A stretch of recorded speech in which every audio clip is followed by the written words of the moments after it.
All right, well, it is time for our Look Good, Feel Good segment of the week, sponsored by Luminare Aesthetics and Wellness, and that is exactly who is in studio with us today.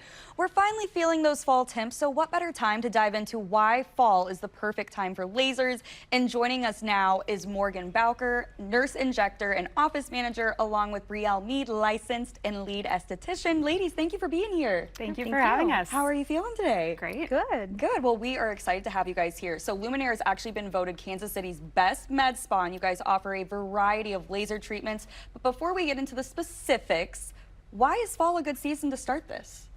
Fall is great just because the weather is cooling down.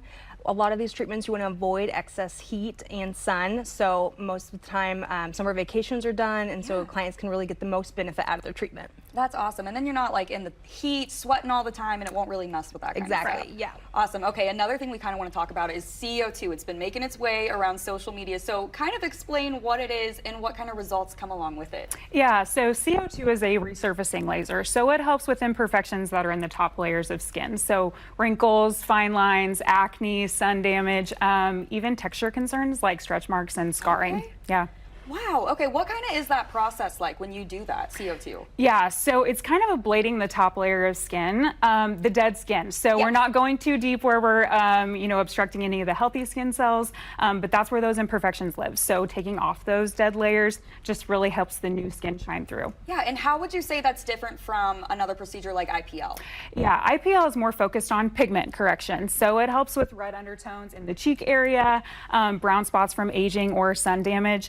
The CO2 helps with that as well, but it does the texture concerns too, like the stretch marks, the large pores, and even surgical scars. Okay, what is that maintenance like? Because that sounds kind of like a lot going on a little bit. Yeah, so clients can have anywhere from 24 hours to maybe 10 days of downtime. It just kind of depends on the type of laser that we're doing and how aggressive we're being.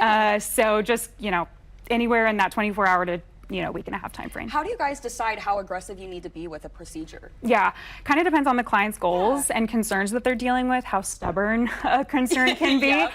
Sometimes pigment is real deep and wants to hang on a little bit. So we start more conservative on a patient and then can get more aggressive with subsequent treatments. When you say pigment, I usually just think of like pink pigment. Are there different colors that you guys are kind of trying to deal with? Yes, so pink 100%, brown is huge. So age spots, sunspots, even melasma, which is more of a patchy brown type pigment. So pinks, reds, and browns are the main ones. Gotcha. Yeah. Okay, so let's say someone wants to go ahead and do the procedure. What is the aftercare kind of like? What are those instructions?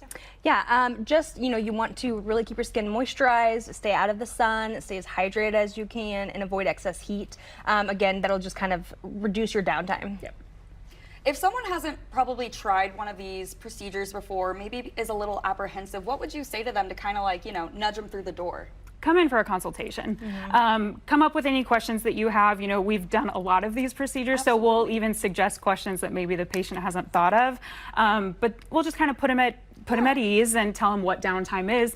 Just managing expectations is the most important thing. Speaking of that downtime, what is kind of the recovery time, or when would people, if they're going to do one of these procedures, when would they likely see the results? Yeah, so for seeing the results, even as little as one treatment they may see. So if they have active acne, it could be dried up after just one. They'll see some of those dark spots starting to fade, and then any rough type texture, once they're through the downtime, they'll have a nice smooth and even complexion after just one. Well, awesome. Ladies, thank you so much for being here today and talking me through this, because I am a noob when it comes to this stuff. So you guys make it so easy to understand. So thank you for being here. Thank you. Thank you.